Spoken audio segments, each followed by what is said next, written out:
at the time, there was no women's evolution. It was 2 women. And at the time, bro, her and Bull Nakano had like brutal matches. I mean, stiff, beat the crap out of each other, iconic matches. Bro, so you can really attribute them to keeping women's wrestling alive in the WWF at the time. What's going on, everybody? This is Dr. Chris Featherstone here for yet another episode of the Wrestling Outlaws. I'm here with the Wrestling Outlaws himself, former WCW World Heavyweight Champion, undefeated against Ric Flair, ladies and gentlemen. Let's let that sink in. Let that sink in for a moment. Swirl that around your mouth. Yeah. Wow. We got Vince Russo. We also have NWA World Heavyweight Champion. So here's the thing. You both have something in common. Ric Flair, Vince Russo's undefeated against Ric Flair, and EC3 is vying to become a better NWA World Heavyweight Champion than Ric Flair ever was. I don't want to say that. I will say I pay homage and respect to the GOAT, but I definitely depend and plan on becoming my own man as World Heavyweight Champion, and it'll probably be better than Flair. You're right. So go ahead. Very nice. So that was just a backdoor way of saying the exact same thing that I just said. So yes. EC3, ladies. The back door. Yeah, indeed. All right. Let's talk about the subjects at hand. So we're going to start with Paul Heyman and Bull Nakano has been, both of them have been announced as Hall of Fame inductees. What would wrestling look like without the two of them, Vince Russo? Well, bro, I do have to say this about Bull Nakano because, bro, it wasn't that long ago, Chris, but a lot of people just don't have a history. Yeah. Bro, but I don't think people understand, back in the early 90s, bro, there was no WWE Women's Championship. It did not exist. So then, bro, they finally brought, Medusa in, Alundra Blaze, Deborah Maselli, and, she was the only woman on the roster. There were no other women, bro. So they used to have to go to her and say, who do you want us to bring in for you to wrestle? And that's how she used to get her opponents. And, Bull Nakano was like her first opponent. And, like I said, bro, at the time, there was no women's evolution. It was 2 women.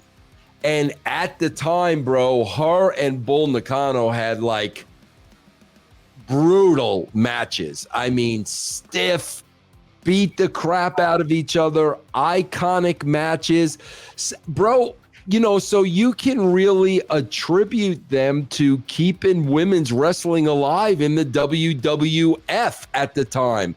It was really those 2 women that rode it on their back for a while. And that's why you throw the name Bull Nakano out there today. Nobody knows what that means. But, man, without those 2, bro, they were kind of the bridge. And who knows what would have happened in women's wrestling at that time if those 2 weren't around. EC3, what do you think?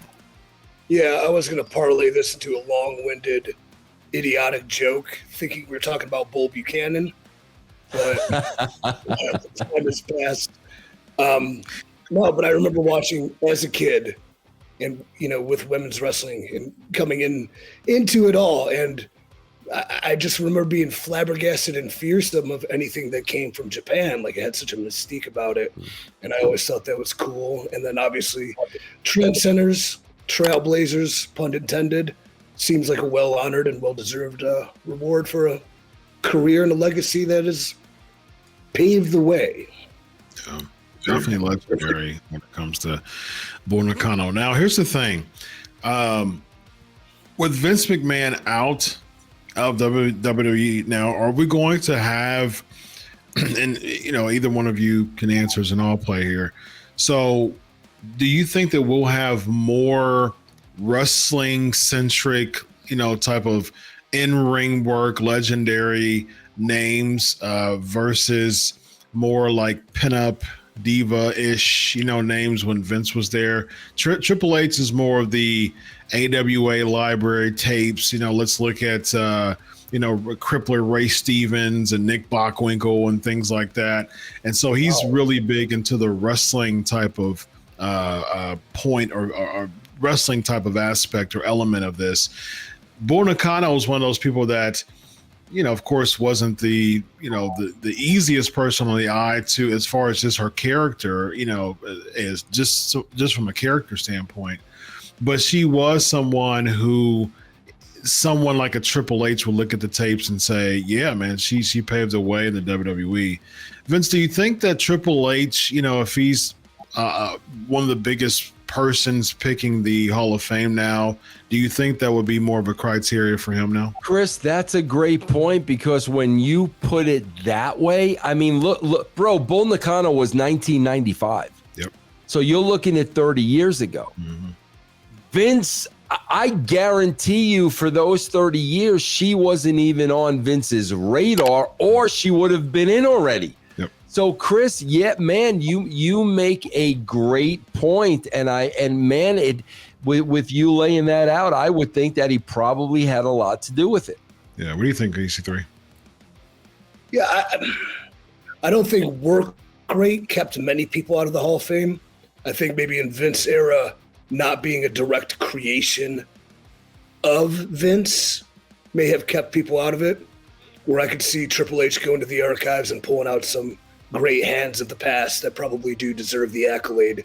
If we're having a professional wrestling Hall of Fame, the art and combat of professional wrestling should be honored. But I don't think it's going to be a gigantic leap by any means. I don't think we're going to be pulling out good hands from the 80s and 85 job guys that bumped real well for the criteria. But I think there'll probably be a few choice ones. Bockwinkel should be in regardless. He's awesome. I think he's in already. Yeah, I think so too. Yeah. But Bull Nakano is definitely not a popular name. I mean, names, we know who Bull Nakano is as wrestling fans and someone who was working for the WWE at that time.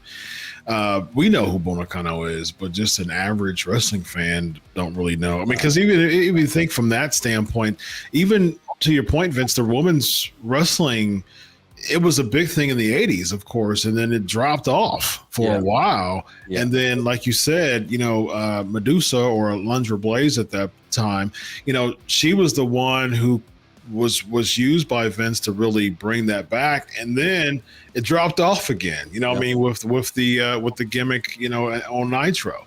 So Bull Nakano in the face of WWE fans, like if you took a nap and woke up, that was Bull Nakano's, run in the WWE. So that, from that criteria, that seems like that was definitely a Triple H thing based on, legacy and knowing the tapes and knowing who Bull Nakano is. So. Yeah. Is the legacy, though, WWE run or overall impact within the business, too? And that's why I think you credit that to Triple H. Vince McMahon doesn't care about that. I mean, he doesn't watch Japan or he doesn't care about that. Yeah, she didn't have a long run. She did not have this long run in the WWF at all. Definitely. Vince McMahon wouldn't know a 7-star match if it hit him in the face like a curve. But then what's cool about what the heck a 7-star match is nowadays. So what's cool about hearkening to the past, though, as a baseball fan, like Papa Vince over here, a name I'm not familiar with, I hear about going in the Hall of Fame after 30, 40 years. I kind of look up something about him. And I'm like, this guy's pretty cool. Oh, Mitch McGee played for the Red Sox. Oh, man. He was a career 250 hitter, but, whatever. He seems cool. Had a nice mustache on him. That, so I'm into heritage and legacy, and the fact Kenny Lofton isn't in the Baseball Hall of Fame is still a travesty. So, did you watch MLB Network this morning? Nah, he was on there. Did you just randomly bring his name up? Yeah, Yeah, I was just in my father's office, and like we have a bunch of '90s Indians. He was just on MLB Network today, bro. Kenny Love. Albert Bell was the man. Joey Bell. I'll talk about that '95 team. Manny Ramirez. Yeah, Jim Thome batting 7th. Yeah, Bro, one of my all-time favorites. I was just watching a little documentary on him the other day, bro. Travis Hafner. I love Travis Hafner. He was a Cleveland guy. Yes. Huge wrestling fan. Huge wrestling fan. Yes. Big boy. Yeah, big boy. Well, yeah. Yeah, he was clutch. He came to an indie show I was on. I didn't realize, bro, towards the end how many injuries he suffered. That ended his career, bro. That killed his career, man. Yeah. When I was really big into Cleveland baseball, man, for a while, I mean, I still like baseball, but not as much as I used to. I used to really get into it. But man, him, CC Sabathia, of course, and I was a huge Cleveland fan back in the day, man. So Travis Hafner, when I know that he was AB, he was a slugger, man. He was. Yeah, he was, man. He was. Yeah, and he hit the contact too. He wasn't a strikeout guy. That's right. You know who's in the Legacy Hall of Fame, WWE Hall of Fame? Pete Rose.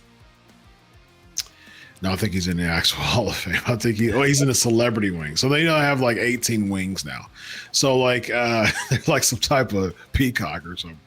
But like so you have the celebrity wing, but you have the legacy wing too. And one person who's in the legacy wing is none other. Toots. Toots. We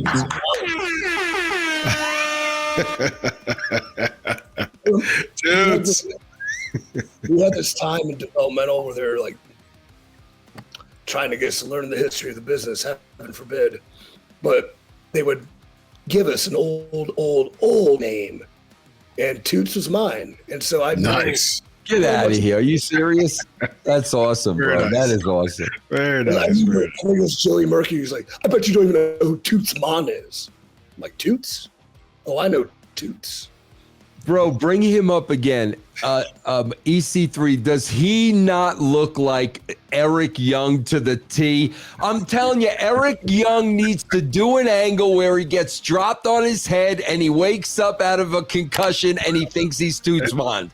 That would be freaking money, bro. Hilarious, man. That would actually be hilarious.